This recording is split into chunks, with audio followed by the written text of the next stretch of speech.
Haleluya, selamat pagi Bapak Ibu Saudara yang dikasihi Tuhan, jemaat Tuhan yang dikasihi Tuhan. Apa kabar hari ini? Saya berdoa, saya berharap kita semua dalam keadaan yang baik, sehat, semangat, karena Tuhan memelihara hidup kita. Tiba waktunya kita akan merenungkan kebenaran firman Tuhan. Mari kita akan datang kepada Tuhan, kita akan berdoa. Bapa dalam surga, di dalam nama Tuhan Yesus Kristus yang menjadi Tuhan dan Juru Selamat kami sungguh bersyukur untuk pagi hari ini, kesempatan yang Kau berikan untuk kami boleh beribadah bersama-sama, dan kami boleh Kau berikan kembali kesempatan untuk merenungkan kebenaran firman-Mu. Tuhan, berkati kami hamba-Mu yang akan menyampaikan firman-Mu, berkati umat-umat-Mu, jemaat-Mu yang siap untuk mendengar firman-Mu, dan biarlah firman-Mu tertanam dalam hati kami, bertumbuh dan berbuah-buah menyenangkan hati Tuhan. Terima kasih Bapa, kami serahkan pemberitaan firman-Mu pada pagi hari ini hanya di dalam nama Tuhan Yesus Kristus. Haleluya, amin. Puji Tuhan. Bapak Ibu Saudara yang dikasihi Tuhan, dalam pengiringan kita kepada Tuhan, dalam ketaatan kita akan firman Tuhan, seringkali tentu secara jujur kita akan berharap bahwa semua yang kita kerjakan bagi Tuhan itu akan membawa kita kepada kehidupan yang lebih baik, kehidupan yang tanpa masalah, kehidupan yang aman-aman saja. Tetapi Bapak Ibu Saudara yang dikasihi Tuhan, pada kenyataannya, pada faktanya seringkali berbanding terbalik. Ya, situasi yang kita hadapi seolah-olah tidak adil. Ya, ketika kita sudah belajar taat kepada Tuhan, ketika kita sudah belajar untuk melakukan firman Tuhan, ketika kita sudah belajar untuk memberi yang terbaik bagi Tuhan, seringkali justru ada banyak masalah, persoalan yang kita hadapi. Ketika kita berdoa kepada Tuhan, seolah-olah Tuhan tidak mendengar. Ya, pertolongan Tuhan seolah-olah lambat datang kepada kita. Kita seolah dibiarkan berjalan sendiri menghadapi situasi-situasi yang sulit seperti itu. Nah, Bapak Ibu Saudara yang dikasihi Tuhan, pada pagi hari ini kita akan belajar dari satu kisah yang tidak asing bagi kita, yaitu kisah Lazarus dibangkitkan. Bagaimana seharusnya sikap kita ketika kita menghadapi situasi-situasi seperti itu. Kita sudah berusaha taat, kita sudah berusaha mengasihi Tuhan, kita sudah berusaha melakukan firman Tuhan, tetapi pada faktanya kita mengalami banyak kesulitan, seolah-olah keadaan tidak adil bagi kita. Kita mengalami persoalan, kita berdoa dan Tuhan tidak menjawab doa kita. Apa yang harus kita lakukan? Nah, Bapak Ibu Saudara yang dikasihi Tuhan, di dalam Injil Yohanes pasal yang ke-11 kita menemukan di sana kisah tentang Lazarus yang dibangkitkan. Ya, Lazarus adalah bagian dari keluarga di Betania, di mana keluarga itu terdiri dari Lazarus, Maria, dan Marta. Ya, Alkitab mencatat Maria, dia seorang yang pernah meminyaki kaki Yesus dengan minyak mur dan menyeka dengan rambutnya. Seorang yang sudah begitu sangat mengasihi Tuhan, mempersembahkan yang terbaik bagi Tuhan. Bahkan saudaraku, boleh dikatakan kemuliaan seorang wanita, rambutnya ya dipakai untuk menyeka kaki Yesus. Ya, luar biasa betapa kasihnya Maria kepada Tuhan Yesus. Juga Marta, dia seorang yang menyambut Yesus dan rombongan dengan mempersiapkan makanan dan minuman yang terbaik. Dia sibuk sekali menyambut rombongan Tuhan Yesus karena kasihnya kepada Tuhan. Dan Lazarus juga seorang laki-laki yang menjadi tulang punggung bagi mereka. Nah, Bapak Ibu Saudara yang dikasihi Tuhan, Alkitab mencatat, ya, saya bacakan, ada seorang yang sedang sakit, namanya Lazarus. Ia tinggal di Betania, kampung Maria dan adiknya Marta. Maria ialah perempuan yang pernah meminyaki kaki Tuhan dengan minyak mur dan menyekanya dengan rambutnya. Dan Lazarus yang sakit itu adalah saudaranya. Kedua perempuan itu mengirim kabar kepada Yesus, Tuhan, dia yang engkau kasihi sakit. Ketika Yesus mendengar kabar itu, ia berkata, penyakit itu tidak akan membawa kematian, tetapi akan menyatakan kemuliaan Allah. Sebab oleh penyakit itu anak Allah akan dimuliakan. Yesus memang mengasihi Marta dan kakaknya dan Lazarus. Puji Tuhan. Nah, Bapak Ibu Saudara yang dikasihi Tuhan, kita lihat bagaimana orang-orang yang mengasihi Tuhan ini, Maria, Marta dan Lazarus, mereka mengalami persoalan. Lazarus sakit, dan sakitnya adalah sakit yang sangat serius. Ya, sehingga Maria, Marta ketika mengetahui bahwa Yesus ada di dekat Betania, mereka mengirim kabar kepada Yesus. Tetapi apa yang Yesus lakukan? Dikatakan dia tidak segera datang untuk menyembuhkan Lazarus. Dia sengaja menunda untuk datang ke Betania, padahal jaraknya hanya 3 kilometer saja dari Betania. Tetapi Yesus seolah-olah membiarkan mereka dalam situasi, dalam keadaan yang sulit. Dan kita tahu pada akhirnya ya, Lazarus mati ya, dan telah dikubur 4 hari. Nah, Bapak Ibu Saudara yang dikasihi Tuhan, mari kita belajar sikap yang benar. Ya, tentu dalam keadaan seperti itu, Maria, Marta seolah-olah mereka merasa, saudaraku, kenapa hal ini bisa terjadi? Mereka sudah mengasihi Tuhan, mereka sudah belajar memberi yang terbaik, tetapi mengapa ketika mereka meminta pertolongan Tuhan, seolah-olah Tuhan tidak segera menjawab? Bapak Ibu Saudara yang dikasihi Tuhan, pelajaran yang sangat indah yang kita bisa ambil sudah dalam sikap seperti, dalam keadaan seperti itu. Yang pertama adalah jangan sayang diri. Ya. Sekali lagi, jangan sayang diri.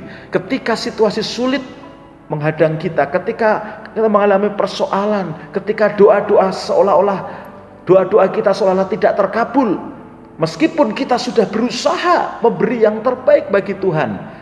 Bapak Ibu Saudara yang dikasihi Tuhan, kita belajar dari kisah Maria, Marta dan Lazarus. Jangan sayang diri.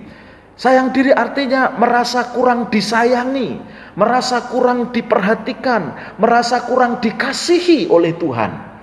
Ya, sayang diri juga bicara tentang merasa bahwa semua perbuatan ketaatan kita kepada Tuhan itu menjadi sia-sia. Bapak Ibu Saudara yang dikasihi Tuhan, mungkin itu juga ada dalam kehidupan Maria dan Marta. Tetapi Alkitab mencatat di dalam ayat yang kelima tadi, Yesus memang mengasihi Marta dan kakaknya dan Lazarus. Ya, saudaraku, perasaan yang wajar yang mungkin dialami oleh Maria, Marta, bahkan Marta sempat protes, Tuhan, jika engkau seandainya engkau datang, saudaraku tidak akan mati. Ya. Seolah-olah merasa, aduh kenapa Tuhan terlambat dan sebagainya. Ya, Bapak Ibu Saudara yang dikasihi Tuhan, dalam keadaan seperti itu seringkali kita terbawa emosi dan kita terpancing untuk sayang diri. Kita merasa perasaan kita kurang disayangi oleh Tuhan, kita kurang diperhatikan Tuhan, Tuhan seolah-olah tidak mengasihi kita. Bahkan kita mungkin akan merasa bahwa semua ketaatan kita, semua perbuatan baik ketaatan kita kepada Tuhan itu menjadi sia-sia. Bapak Ibu Saudara yang dikasihi Tuhan, firman Tuhan berkata, kebenarannya tidak seperti itu. Kebenarannya adalah Yesus memang mengasihi Maria, kakaknya dan Lazarus. Puji Tuhan. Bapak Ibu Saudara yang dikasihi Tuhan, pemazmur juga pernah mengalami, ya, di dalam Mazmur pasal 73, ketika dia sudah berusaha mempertahankan hati yang bersih, membasuh tangan dan tanda tak bersalah, berusaha hidup benar, tetapi mengalami keadaan yang tidak adil. Saudaraku, ya, pemazmur merasa berkata, sia-sia sama sekali aku mempertahankan hati yang bersih dan membasuh tanganku tanda tak bersalah. Artinya seolah-olah ketaatannya percuma. Dia menjadi sayang diri. Tetapi firman Tuhan berkata bahwa sesungguhnya Allah itu adil. Allah itu memperhatikan. Allah itu mengasihi orang-orang yang sungguh-sungguh mengasihi Dia. Bapak Ibu Saudara dikasihi Tuhan, mungkin keadaan kita pun saat ini seperti itu. Ya, kita mengalami banyak kesusahan. Kita sudah berusaha hidup taat. Kita sudah berusaha hidup benar sesuai firman Tuhan. Kita sudah berusaha untuk melakukan apa saja yang menjadi kehendak Tuhan. Tetapi kita mengalami banyak persoalan. Kita mengalami banyak pergumulan. Ketika kita berdoa seolah-olah Tuhan tidak segera menjawab doa kita. Saudaraku, pesan firman Tuhan pagi hari ini, jangan sayang diri, jangan merasa saudara tidak dikasihi Tuhan, tetapi percayalah bahwa kasih Tuhan tetap sama dalam hidup saudara. Saudara berharga di mata Tuhan, saudara umat tebusan Tuhan, saudara dikasihi Tuhan, Tuhan mengasihi saudara, saudara berharga di mata Tuhan. Jadi jangan merasa sayang diri, jangan merasa saudara ditinggalkan oleh Tuhan. Tuhan tetap mengasihi saudara dan saya. Bapak Ibu saudara yang dikasihi Tuhan, yang kedua, bagaimana sikap kita ketika kita harus menghadapi situasi yang sulit, sikap kita ketika kita menghadapi situasi yang seolah-olah tidak adil bagi kita. Kita harus belajar dari kisah Lazarus. Yang kedua, kita harus percaya bahwa Tuhan tahu apa yang harus Ia lakukan bagi kita. Sekali lagi, kita harus percaya, kita harus yakin bahwa Tuhan tahu apa yang harus Ia lakukan bagi kita. Hal ini mencakup dua hal. Yang pertama, kita percaya bahwa waktu Tuhan itu sangat tepat dalam menolong kita. Ya, waktu Tuhan sangat tepat dalam menolong kita. Dia tahu kapan saatnya menolong kita, kapan waktu yang tepat menolong kita. Belajar dari kisah Lazarus. Seolah-olah memang terlambat. Lazarus sudah mati, bahkan sudah 4 hari dia dikuburkan. Tetapi apakah Tuhan Yesus terlambat? Bagi manusia seolah-olah terlambat, tetapi sebenarnya Yesus tepat pada waktunya. 4 hari ketika Lazarus sudah mati membuktikan benar-benar dia memang sudah mati. Dia tidak hanya mati suri, tetapi dia benar-benar mati. Tetapi di situ kuasa Tuhan dinyatakan. Lazarus bangkit dari kematian. Bapak Ibu saudara yang dikasihi Tuhan, Yesus tahu apa yang harus dia perbuat. Kapan dia akan menolong kita. Mungkin seolah-olah terlambat Bapak Ibu dia menolong kita, tetapi percaya dia tahu apa yang harus dia lakukan. Percaya dia tahu kapan dia akan menolong kita. Dia tidak pernah terlambat. Yang kedua, hal ini mencakup percaya bahwa pertolongan Tuhan itu lebih dari apa yang kita harapkan. Sekali lagi, percaya bahwa dia tahu apa yang harus dia perbuat. Artinya kita juga percaya bahwa pertolongan Tuhan itu lebih dari apa yang kita harapkan. Maria, Marta, dan Lazarus mengharapkan apa? Mengharapkan kesembuhan dari Lazarus. Tetapi apa yang Yesus berikan? Yesus memberikan kebangkitan. Jauh lebih dari apa yang pernah mereka pikirkan. Bahkan mungkin mereka tidak pernah berpikir tentang kebangkitan. Tetapi itu yang Yesus berikan kepada mereka. Yesus tahu apa yang harus mereka perbuat. Yesus tahu apa yang harus Ia perbuat bagi orang-orang yang mengasihi Dia.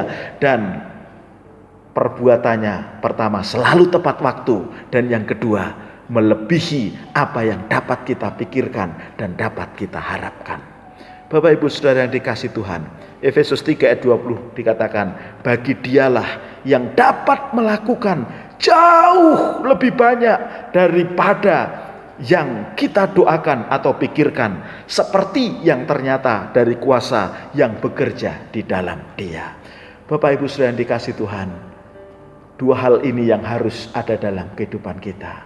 Kita harus tetap percaya, jangan sayang diri, jangan mengeluh, jangan merasa tidak disayangi, jangan merasa bahwa semua perbuatan ketaatan kita itu sia-sia. Tuhan memperhitungkan semua ketaatan kita. Yang kedua, tetaplah percaya bahwa Dia tahu apa yang harus Dia lakukan untuk menolong kita. Dia tahu kapan waktu yang tepat untuk menolong kita. Dan Dia tahu apa yang harus Dia kerjakan yang melebihi apa yang kita pikirkan. Alkitab berkata, apa yang tidak pernah dipikirkan, apa yang tidak pernah timbul dalam hati, itu yang disediakan Allah bagi orang-orang yang percaya kepadanya. Lazarus, Maria, Marta mengalami pengalaman yang luar biasa dengan Tuhan. Apa yang tidak pernah mereka pikirkan. Mereka hanya berpikir kesembuhan fisik, tetapi Tuhan memberikan pengalaman kebangkitan. Demikian juga yakinlah, asalkan kita tetap percaya, asalkan kita tetap ada di dalam ketaatan akan firman Tuhan, asalkan kita tetap dalam kebenaran firman Tuhan. Meskipun seolah-olah Tuhan belum menjawab doa kita, tetaplah yakin Dia mengasihi saudara. Tetaplah yakin Dia memperhitungkan semua ketaatan kita. Dia memperhitungkan iman saudara. Dia memperhitungkan percaya kita. Dia memperhitungkan ketekunan kita. Dia memperhitungkan ketaatan kita. Dan percayalah bahwa Dia tahu apa yang harus Dia perbuat. Dia tahu kapan saatnya Dia menolong kita. Dan Dia tahu memberikan yang terbaik bagi kita, yang melebihi dari apa yang kita pikirkan dan yang kita harapkan. Tetap semangat di dalam Tuhan, tetap kuat di dalam Tuhan. Tuhan Yesus memelihara dan mengasihi kita semua. Amin. Kita berdoa. Bapa di dalam surga, di dalam nama Tuhan Yesus Kristus, terima kasih untuk hari ini. Mungkin kami menghadapi pergumulan, kami menghadapi persoalan, kami menghadapi masalah, kami menghadapi jalan buntu. Kami berdoa dan seolah-olah doa kami belum dijawab oleh Tuhan. Tetapi firman-Mu pagi hari ini menguatkan kami, supaya kami tidak sayang diri, supaya kami tidak merasa tidak dikasihi, supaya kami tidak merasa bahwa ketaatan kami percuma dan sia-sia. Dan Kau mengajar kami supaya kami percaya bahwa Engkau tahu apa yang Engkau akan lakukan bagi kami. Engkau tahu saat yang tepat untuk menolong kami, dan Engkau tahu memberikan yang terbaik, yang lebih dari apa yang dapat kami pikirkan dan harapkan. Terima kasih Tuhan. Adalah umat-umat-Mu melalui firman pada pagi hari ini, umat-umat-Mu boleh dikuatkan, umat-umat-Mu boleh diteguhkan, dan kami tetap semangat menjalani hidup bersama dengan Tuhan. Berkati anak-anak-Mu di masa pandemi ini, di masa pembatasan masyarakat, kegiatan masyarakat ini.